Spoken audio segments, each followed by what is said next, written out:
built an experimental device that works as a type of holographic TV, bringing to life some of our archive footage. We took a flat screen TV and built an acrylic pyramid and used old theatre tricks to create the illusion of a holographic TV. For this project we worked with the UK-based visual effects company MDH Hologram. MDH took some of our footage and tweaked and formatted it to make it as lifelike as possible in our device. We wanted to see whether holographic effects could be used to bring our TV footage to life, and whether, in the future, audiences might be attracted to the concept of a holographic TV. It worked very well with wildlife, because it brought it to life.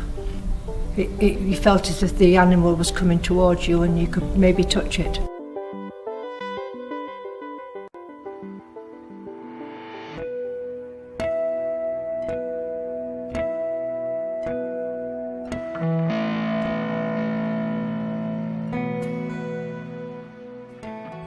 The world's largest telescope will be completed this week in China. With an impressive 1,640 feet wide dish, the size of 30 football fields, the telescope will be able to detect radio signals and potentially signs of life from distant planets. Douglas Vakoch, president of METI International, an organization dedicated to detecting alien intelligence, says China's latest telescope will be able to look faster and further than past searches for extraterrestrial intelligence. The 500-meter aperture spherical telescope, or FAST, starts operation September 25th. The telescope is expected to shed light on the origins of the universe by mapping the distribution of hydrogen, the most abundant element in our galaxy and beyond. Peng Bo, the director of the NAO Radio Astronomy Technology Laboratory, says FAST's potential to discover an alien civilization will be 5 to 10 times that of current equipment, as it can see farther and darker planets. Developmental biologist Fredrik Lanner of the Karolinska Institute in Stockholm is the first researcher to publicly acknowledge editing genes in viable human embryos. Lanner allowed a reporter from National Public Radio to watch as researchers in his lab injected early human embryos left over from an in vitro fertilization with a powerful new gene editor called CRISPR-Cas9. The technology allows researchers to easily make precise cuts in DNA, a task that has been tricky to do in humans. The gene editor's ease and precision have made the prospect of editing human embryos nearly inevitable, says Chant Cowan, a stem cell biologist at Harvard University. Now that you can do that and garner considerable attention, it's basically light to moths, he says. There will be certain people who will find it irresistible to do it, whether it's scientifically justified or not.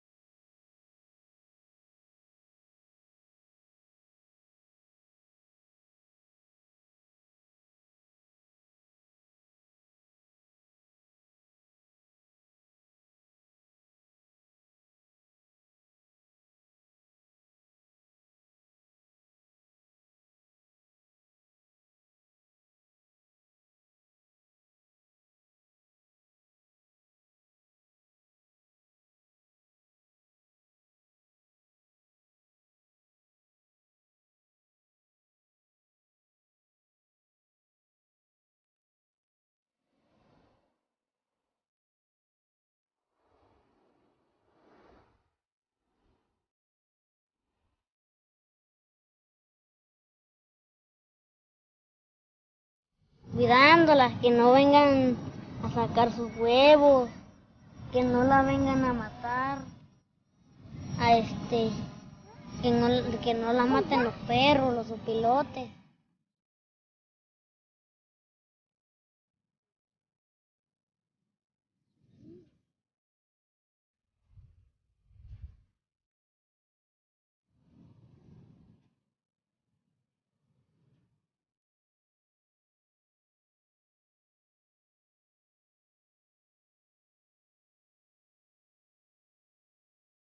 This is the city Salem Dam. In the space of 1 year, its water reserves have dropped by 50%.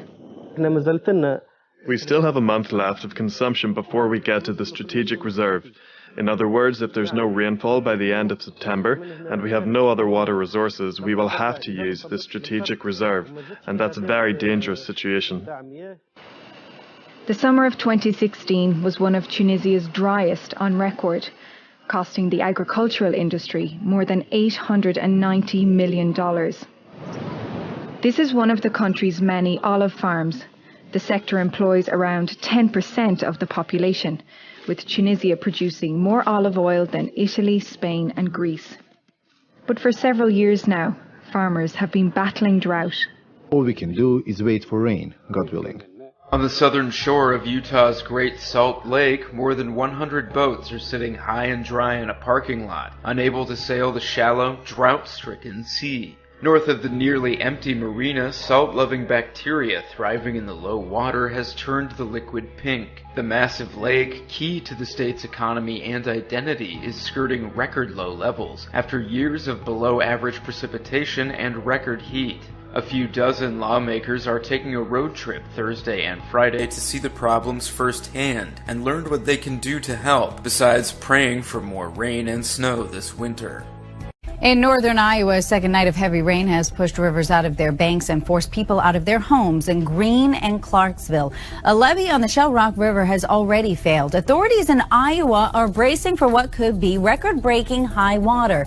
They said it could be the worst since 2008, when floods on the Cedar River displaced thousands of people. In Wisconsin, the governor declared a state of emergency after 10 inches of rain fell and caused mudslides that killed one man when his home was swept onto a highway.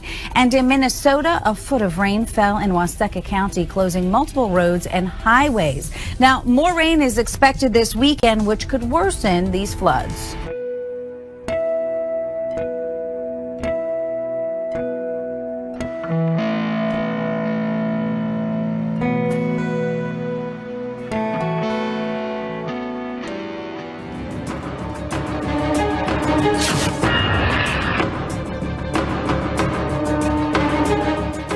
Islamabad के आसमान में F-16 विमान. It was inevitable. The DPRK had no other choice but to go nuclear, after doing everything possible to maintain national security against the constant nuclear threats from the United States, which have continued since the 1950s. Our decision to strengthen nuclear armaments is a righteous, self-defensive measure to protect ourselves from these constant nuclear threats of the United States. One of South Korea's plans to deal with a North Korean nuclear threat? Kill Kim Jong-un. South Korea's defense minister says there is a plan ready to do just that. At least that's what he reportedly told Parliament Wednesday.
Now we begin with Iran's President Hassan Rouhani, who's warned the United States against reneging on its commitments under the nuclear accord between Tehran and the P5+1 group of countries.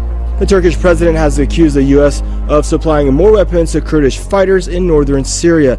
Recep Tayyip Erdogan says the U.S. planes dropped 2 arms shipments for the Kurdish YPG fighters in the Syrian border town of Kobani this week. Erdogan said the YPG fighters and its PYD political wing are unable to eradicate Daesh in Syria, as they themselves are part of a terror group. He added that half the arms of the U.S. dropped for Kurdish fighters in 2014 fell into the hands of terrorist groups. Russia and the United States continue their stumbling diplomacy over Syria on the margins of the UN General Assembly with little sign of progress. The pair are concentrating on rebuilding the recent ceasefire that collapsed around Aleppo and saw the siege of the city resume. Both sides accuse the other of failing to restrain, respectively, Syrian government forces and rebel groups. Any truce, 7 days, 3 days, would be senseless, because I gave you examples of what was going on after 12th of September when the document was enforced. 350 attacks by the opposition close to Nusra against government troops and against living quarters. So we want to see any sign which would prove that the coalition has influence on those who are on the ground facing the government. A man armed with a rifle is on the loose after shooting 3 women dead at a shopping mall in the United States. Police are hunting the suspected gunman caught on surveillance camera during the attack on Friday night at Burlington in Washington state near the Canadian border. All 3 people were killed inside a department store in the Cascade Mall. At least 2 other people were injured. 1 is in a critical condition. Police believe a lone gunman described as an Hispanic male was involved. Local people are being advised to stay indoors while he remains on the run. The attack comes less than a week after a man stabbed 9 people at a mall in Minnesota before being shot dead in what's being investigated as a potential act of terrorism. U.S. media is reporting that Washington State Patrol have said there is no indication of terrorism in the Burlington shooting. A story now we first brought to you last night. An internal Obama administration email shows immigration officials could literally be working overtime to swear in as many new citizens before November as possible.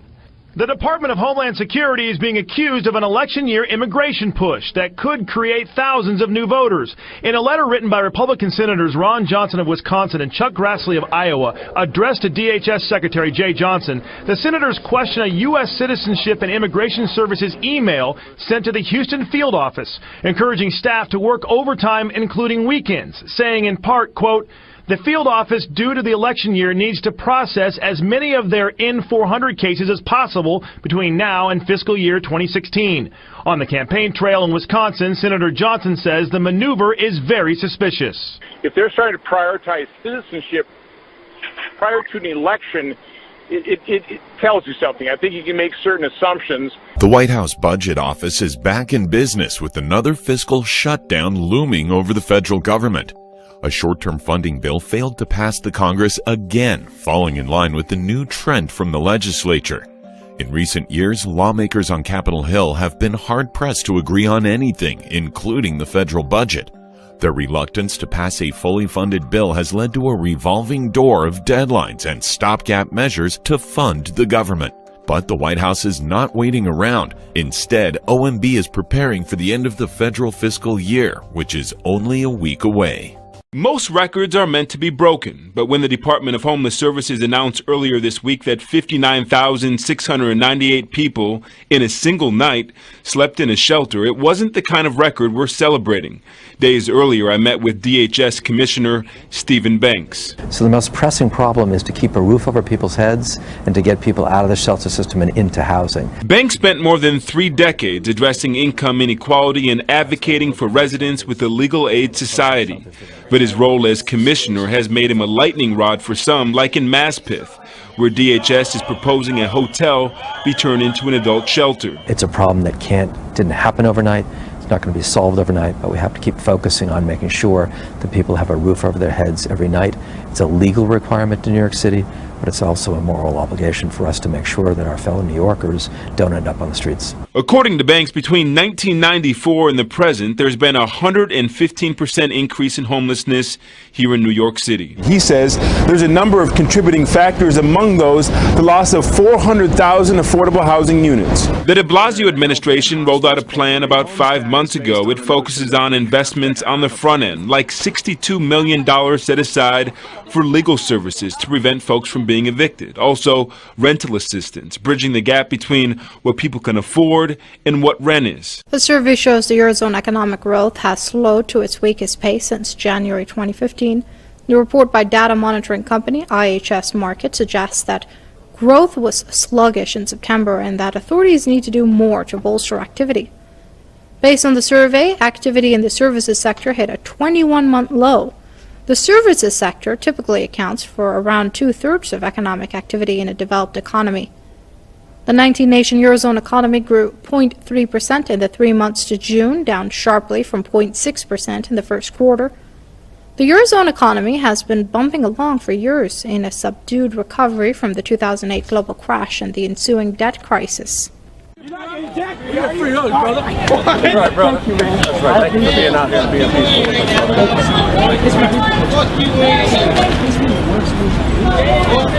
Hey, bro, you the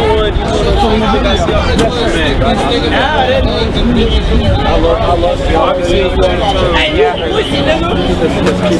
pussy, nigga. It's not even like that. It's not even like that. It's about staying neutral. That's what's important. That's what's important. So I'm gonna put you because nigga, these motherfuckers not staying. Goddamn. What you say? Did he kill somebody?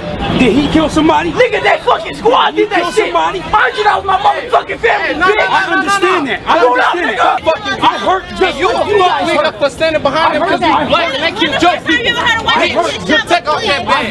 Just take off that bag. No, I don't have a bag. Peace for free. We're not getting peace over That's here. what I'm trying to fight for. To spread peace, to make sure. The thing is, I see them as human beings, just like I see everybody on this side as human beings. We're all human. His uniform doesn't make him a robot. Just like your uniform, your skin color doesn't make you a criminal. I seen you, bro. Hey, the free hug. Hey, I gotta get me a hug, bro. Swear to God. Yeah. Hey, I just watched the shit on Facebook. He came all the way out. That's love, bro. That's love. He ain't even had to come out here, bro. What you did? You know what I'm talking about? I care about you guys, man.